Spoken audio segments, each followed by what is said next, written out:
এই ফর্দটা কি জন্য গিন্নি?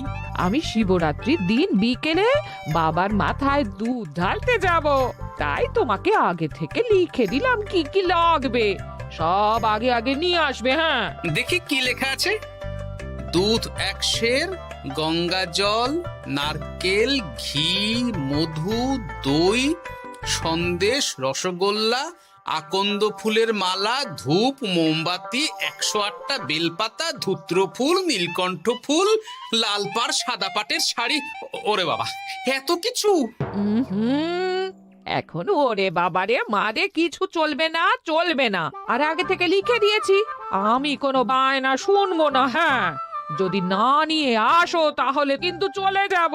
হ্যাঁ, বলি, শিবরাত্রির দিন তো মেয়েরা বাবার মাথায় দুধ জল ঢালে বাবার মতন স্বামীর কামনায়। তা আমি তোমার স্বামী তো উপস্থিত, তাই এত কিছু। তোমার মঙ্গল কামনায় গো।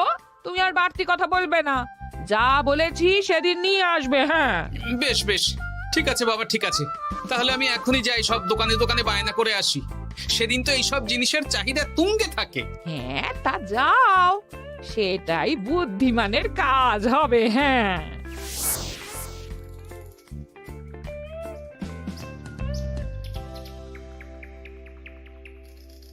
আরে এই তো পুটির বাবা, সকালে রাজসভায় গিয়েছিলে কিন্তু তেমন কোনো কথা হলো না। হ্যাঁ গোপাল দাদা, এখন কি যে করি। ঠিক আছে ঠিক আছে, আমি দেখছি কি ব্যবস্থা করা যায়, বুঝলে। ঠিক আছে গোপাল দাদা, একটু দেখো, বুঝতেই তো পারছো অভাবের সংসার।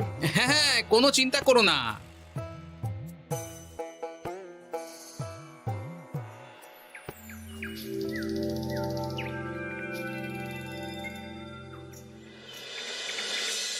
আচ্ছা, আজ তাহলে শিবরাত্রির আয়োজন নিয়ে আলোচনা হোক। মহারাজ, এসব নিয়ে আপনি চিন্তা করবেন কেন? আরে আমার মতন একজন মন্ত্রী থাকতে আপনার মাথা ঘামানোর কোনো দরকারই নেই। না না মহারাজ, একদম মন্ত্রী মশাইকে দায়িত্ব দেবেন না। উনি প্রত্যেকবার দায়িত্ব নিয়ে সব তালগোল করে দেন, আর সব শেষে বলেন আমার ভুল হয়ে গেছে, আমাকে ছেড়ে দিন। এই গোপাল গোপাল, একদম বাজে কথা বলবে না। আমি এখন ভালো হয়ে গেছি। ভালো না কালো? মহারাজ মহারাজ, আপনি আমাকে দায়িত্ব দিন, আমি সব সামলে দেব। সব কাজ সবাই মিলে করলেই তো ভালো। পুজো পাঠের দায়িত্ব আমার, বাকি আমি জানি না। সে ঠিক আছে, কিন্তু পুজোর জোগাড় অনেক দায়িত্ব, সব হিসেব করে কেনাকাটা করতে হয়। সবচেয়ে বড় ব্যাপার, তার জন্য সৎ হতে হয়। আমি কি অসৎ নাকি? আমি সব দায়িত্ব নেব। না, আমি নেব। আমি নেব। আমি। আহ, চুপ চুপ, একদম চুপ। গোপাল দায়িত্ব নেবে না মন্ত্রী, সেটা তো বিচার করতে হবে। কিভাবে বিচার করবেন মহারাজ? হ্যাঁ, একটা বুদ্ধির পরীক্ষা নেওয়া হবে। আমি এখন গোপালের চেয়ে অনেক বুদ্ধিমান হয়ে গেছি। তাহলে তো ভালো, তুমি গোপালের বুদ্ধির পরীক্ষা নাও। যদি গোপাল জিতে যায় তাহলে গোপালই দায়িত্ব পাবে, নইলে তুমি। ঠিক আছে, আমি এক্ষুনি প্রশ্ন করছি। হ্যাঁ হ্যাঁ, করুন করুন। হ্যাঁ, এমন কি জিনিস যা তুমি যতই খাও পেট ভরবে না? বাবা, মন্ত্রী কি প্রশ্ন করলে! গোপাল, বলো বলো বলো। এবার জমবে মজা। বেশ, তাহলে বলি। হ্যাঁ, বলো বলো। উত্তর হলো বাতাস। যতই খাও পেট ভরে না। গোপালের কি বুদ্ধি! ও মন্ত্রী মশাই, গোপাল তো প্রথম দানেই বাজিমাত করে দিল। হ্যাঁ, প্রথমটা তো সহজ ছিল।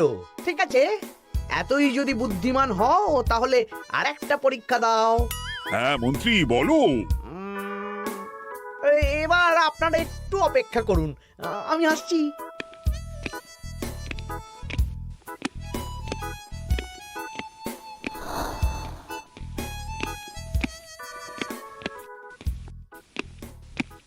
এই তো মন্ত্রী এসে গেছে, আবার হাতে একটা খাঁচা। এই নাও গোপাল,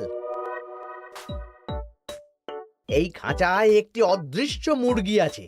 তুমি যদি বুদ্ধিমান হও তবে এর মাংস রান্না করে আজ নৈশভোজে মহারাজকে খাওয়াতে হবে। যদি না পারো, দায়িত্বের দও পাবে না। বেশ, তাহলে দিন, আমি রাতেই আসছি, রান্না করে নিয়ে আসছি। আপনারাও সবাই হাজির থাকবেন কিন্তু।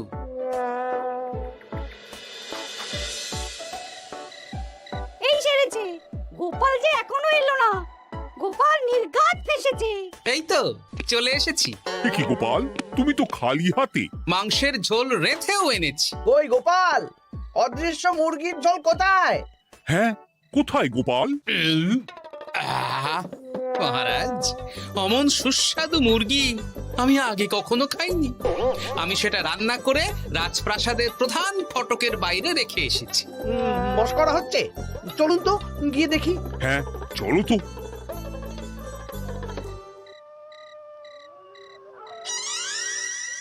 এ কি, এখানে তো কিছুই নেই, আমি তো দেখতে পাচ্ছি না। আমরা তো কেউ কিছু দেখতেই পাচ্ছি না। কোথায় কোথায় মাংসের ঝোল? আরে মন্ত্রী মশাই, অদৃশ্য মুরগি রান্না করলে ঝোলটাও তো অদৃশ্যই হবে। আপনি দেখতে পাচ্ছেন না, মানে আপনার মনে পাপ আছে, নইলে আপনার চোখের সমস্যা। মহারাজ তো ঠিকই দেখতে পাচ্ছেন, তাই না মহারাজ? এই রে, গোপাল তো মোক্ষম জবাব দিয়েছে। হ্যাঁ হ্যাঁ, চমৎকার ঘ্রাণ বেরোচ্ছে। মন্ত্রী, তুমি দেখতে পাচ্ছ না কেন? ইয়ে না মানে ঠিক আছে ঠিক আছে, পাচ্ছি, দেখতে পাচ্ছি। একটু ঝাপসা লাগছে, মনে হয় চোখ দেখাতে হবে। তার মানে গোপাল তো মন্ত্রী মশাইকে পরপর দুবার হারালো। আর একটা সুযোগ দিন মহারাজ, শেষ সুযোগ। বেশ, দিলাম। গোপালের কিন্তু বিশাল বুদ্ধি। মন্ত্রী, দেখো তো তুমি পারো কিনা, আর এটাই শেষ সুযোগ। মহারাজ, গোপাল যদি এতই বুদ্ধিমান হয়, তবে ও কি বলতে পারবে কাল ভোরে আমার মনে প্রথম কোন চিন্তাটা আসবে? এটা তো খুবই সহজ কথা। কাল ভোরে আপনার মনে প্রথম চিন্তা আসবে মহারাজ যেন দীর্ঘজীবী হন এবং রাজ্যের উন্নতি হোক। এই সেরেছে, এবার তো মহা ফাপড়ে পড়লাম। আমি যদি বলি না, এটা আমার চিন্তা ছিল না, তবে মহারাজের কাছে করদান যাবে। আর যদি বলি হ্যাঁ, তবে গোপালের বুদ্ধির কাছে আমাকে হার মানতে হবে। কি মন্ত্রী, বলো। হ্যাঁ, ঠিক বলেছ গোপাল, এটাই আমার চিন্তা ছিল। সাবাস গোপাল, সাবাস, কি তীক্ষ্ণ বুদ্ধি। তাহলে এই বুদ্ধির পরীক্ষায় বিজয়ী হলো গোপাল। জয় গোপালের জয়। তাহলে শিবরাত্রির পুজোর আয়োজনের দায়িত্ব এবার গোপালের। আমার আর কোনো চিন্তা রইল না। মহারাজ, গোপাল তো সব দায়িত্বই পেল, আমাকেও কিছু একটা দায়িত্ব দিন। আমিও একটা ঈশ্বরের সেবা করার সুযোগ চাই। আহ, তুমি তো হেরে গেলে। তাতে কি, ভালো কাজ করতে চাইছি, একটু সুযোগ দিন মহারাজ। বেশ, তাহলে তুমি গ্রামবাসীদের ভোগ প্রসাদ খাওয়ানোর দায়িত্বটা নাও। ধন্যবাদ মহারাজ। হ্যাঁ মন্ত্রী, মিলেমিশে কাজ করো, কিন্তু ঝামেলা করো না। না না, আমি সুষ্ঠুভাবে পালন করব। ঠিক আছে মন্ত্রী মশাই, তাহলে ওইটুকুই করুক, কিন্তু আমার কাজে কোনো বাধা দিতে আসবেন না। না না না, তোমার কাজে কোনো বাধা আসবে না। আমি ভোগ প্রসাদ বিতরণ, খাওয়া দাওয়া, এই সব ব্যাপারটা দেখব।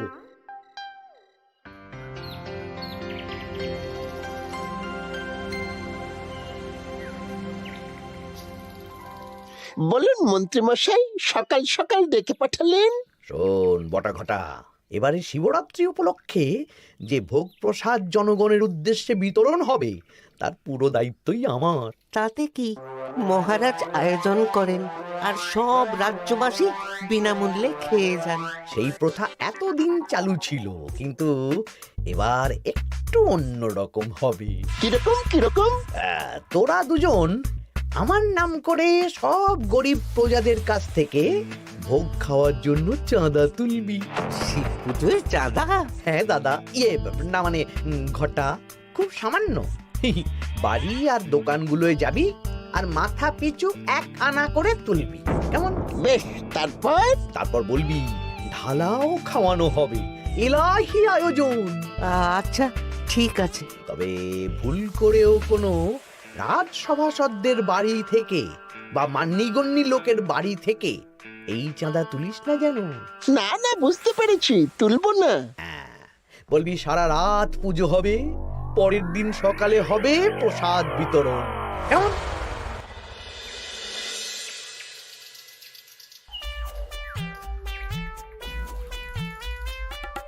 বলা এবারে শিবরাত্রি উপলক্ষে যে পূজা হবে তার ভোগ প্রসাদ খাবে তো? হ্যাঁ, নিশ্চয়ই নিশ্চয়ই। এবারে সব দায়িত্ব মন্ত্রী মশাইয়ের, এলাহি আয়োজন। তা তোমাদের বাড়িতে কতজন সদস্য? আমি আর আমার গিন্নি দুজন। তাহলে দুয়ানা দাও, এক আনা করে দুজন। আবার অর্থ দিতে হচ্ছে? হ্যাঁ, এলাহি আয়োজন, তাই এই সামান্য অনুদান। আচ্ছা বেশ, এই নাও দুয়ানা। চিন্তা করো না ভোলা, এমন খাওয়ানো হবে না। রাতের বেলা শিব পুজো আর পরের দিন সকালে জীব পুজো।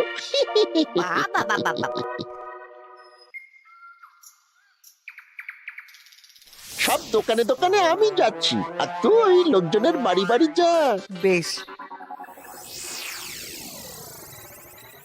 রে কত হলো? অনেক হয়েছে মন্ত্রী মশাই, এই দেখুন। বাবা বাবা বাবা, এক আনা করে নিয়েই তো থলে ভরে গেছে। হ্যাঁ, এবার হবে মাছের তেলে মাছ ভাজা। মহারাজও ভোগের আয়োজনের জন্য আজকে মোহর দিয়ে দিয়েছেন। তার মানে তো আপনার মুনাফাই মুনাফা, লাভই লাভ। আমাদেরকেও কিছু দিন। দেব, এখনো কাজ বাকি আছে।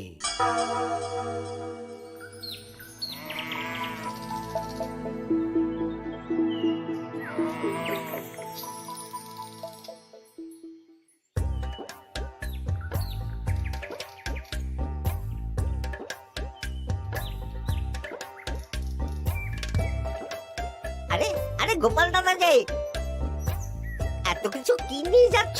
এই তো শিবরাত্রির পুজো উপলক্ষে দশকর্মার বাজার রাজবাড়ি নিয়ে যাচ্ছি। এবারে তো এলাহি ভোগের আয়োজন।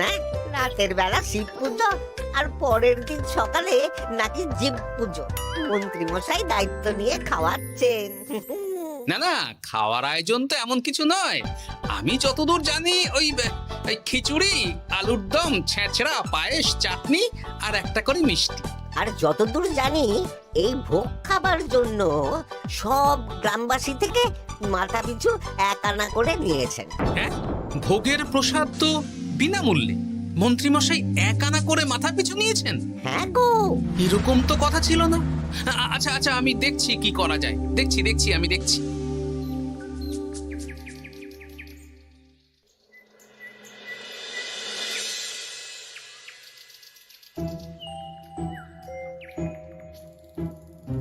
ভায়া, বলছি তোমার কাছে মন্ত্রীমশাই এসেছিলেন? হ্যাঁ, চালের বায়না করে গেলেন। তা কি চালের বায়না করলেন? খুবই সাধারণ চাল, আমার দোকানে সবচেয়ে কম দামি চাল বলতে পারো। সে চাল তো আমি পুজোর দিন পাঠিয়ে দেব বলেছি। আচ্ছা, কেনাকাটার রসিদপত্র? না, সেসব হয়নি, শেষে দেব। শোনো, মহারাজের আদেশ, মন্ত্রীমশাই যে চাল বলেছেন তার থেকে 5 গুণ উৎকৃষ্ট মানের চাল দেওয়া চাই। যে চাল রাজা বাদশারাও খুব কম খান, সবচেয়ে দামি চাল। আচ্ছা, আর ডাল? ওটাও 1 নম্বর মানের সোনামুখ দেবে। বেশ। মন্ত্রীমশাই যা যা বায়না দিয়েছেন পরিমাণ এক থাকবে, শুধু জিনিসপত্রের মান বাড়বে। ঠিক আছে? আচ্ছা, ঠিক আছে। আর একথা মন্ত্রীমশাইকে জানানোর দরকার নেই, শুধু মোহরটা ওনার কাছ থেকে আদায় করে নিন। যেদিন খাওয়ানো হবে সেদিন বিকেলে যাবে, মানে শিবরাত্রির পরের দিন বিকেল। বেশ।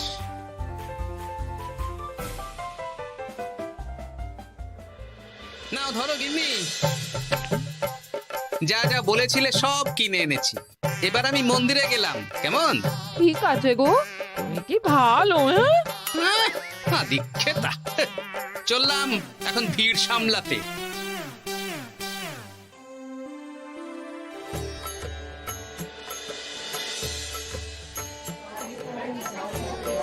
একটু সারিবদ্ধভাবে দাঁড়ান, আপনারও সুযোগ আসবে। বাবা কাউকে ফিরিয়ে দেবে না। দেখো মন্ত্রী, দেখো গোপাল কি সুন্দর ভিড় সামলাচ্ছে। ওকে তো এই জন্যই দায়িত্ব দেওয়া। হ্যাঁ, তাই তো দেখছি। ওম নমঃ শিবায়। হে ভোলানাথ, দেবাদিদেব মহাদেব সকলের কল্যাণ করুন। জয় দেবাদিদেব মহাদেবের জয়। হে ভোলেনাথ মহেশ্বর, মঙ্গল করো বাবা। জয় বাবা ভোলাদেব মহেশ্বরের জয়। তা তোমার শরীর এখন কেমন? এই তো বেশ ভালো আছি। সবই তোমার জন্য। তুমি না সাহায্য করলে ওই ওষুধ আমার পেটেই পড়তো না। না না, আমি তো নিমিত্ত মাত্র, সবই মহাদেবের ইচ্ছে। জয় বাবা মহাদেবের জয়। চলি গো।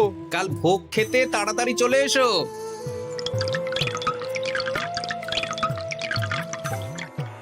জয় দেবাদিদেব মহাদেবের জয়।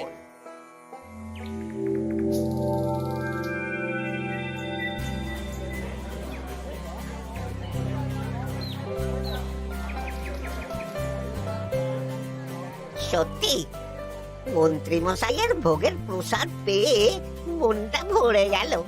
কি সুন্দর রান্না, আর খাবারের গুণমান কি ভালো। তার ওপর রসগোল্লা কত বড় বড়।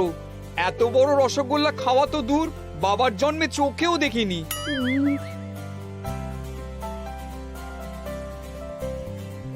এই সেরেছে।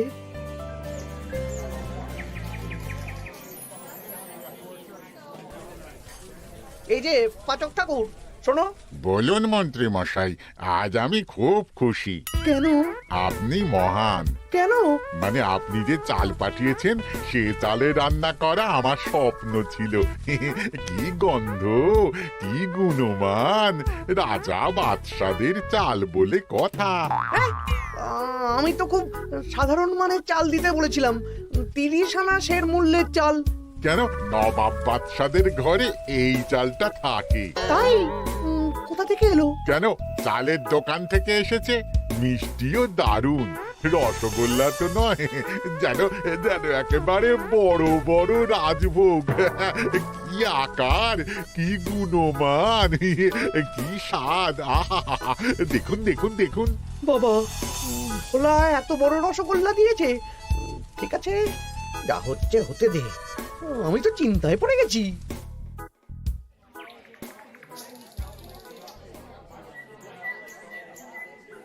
মন্ত্রী, তুমি কি করেছো? তোমার নামে তো সবাই সুখ্যাতি করছে। না না, এই আর কি। আমি যা অর্থ দিয়েছি এই আয়োজনের জন্য তো তার চেয়ে 5 গুণ বেশি মোহর লাগবে, কিন্তু তুমি কি করে করলে? মন্ত্রীমশাই সত্যিই ভালো হয়ে গেছেন। দেখো গোপাল, দেখো মন্ত্রী সত্যি বদলে গেছেন। সবই তো জনগণের সেবার জন্য। কে জানে বাবা, কি গড়বড় হয়ে গেল।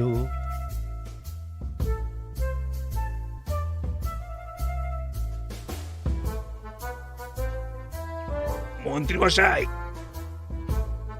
বকেয়া পাওনা নিতে এলাম। আপনার মোট হয়েছে চালের 350 মোহর, মুগ ডালের 250 মোহর, আর মশলাপাতি 100 মোহর। হ্যাঁ, বলো কি? মন্ত্রী মশাই, ওই আপনার মোট বকেয়া 300 মোহর। আর আমার এই 150 মোহর। হ্যাঁ, চলুন মহারাজ, একটু মন্ত্রীমশাইয়ের বাড়ির দিকে ঢু মেরে আসি। চল। চলুন, ওনাকে গিয়ে ধন্যবাদ জানিয়ে আসি। এই না না না, আরে আরে আমি কি করে দেব? আমি কি চন্দ্রমুখী আলু দিতে বলেছিলাম? আমি কি করে দেব? না না, ও আপনাকে দিতেই হবে। হ্যাঁ,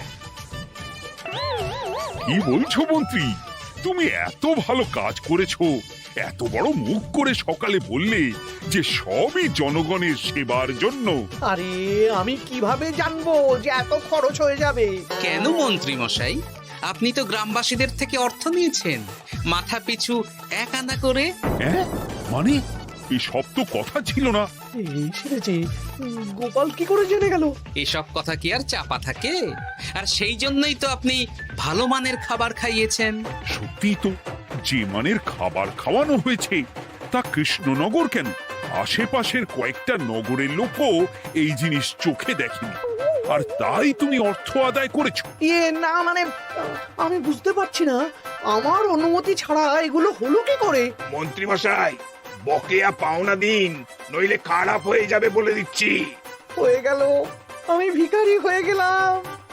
অগিন্নি, মোহরের থলেগুলো নিয়ে এসো, গয়নাগাটি নিয়ে এসো। আমাকে পথে বসিয়ে দিল। কে কে আমার এত বড় সর্বনাশ করলো?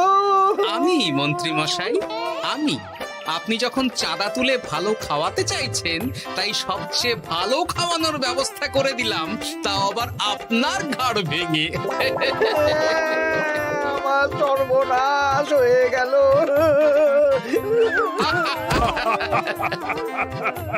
জয় মহাদেবের জয়।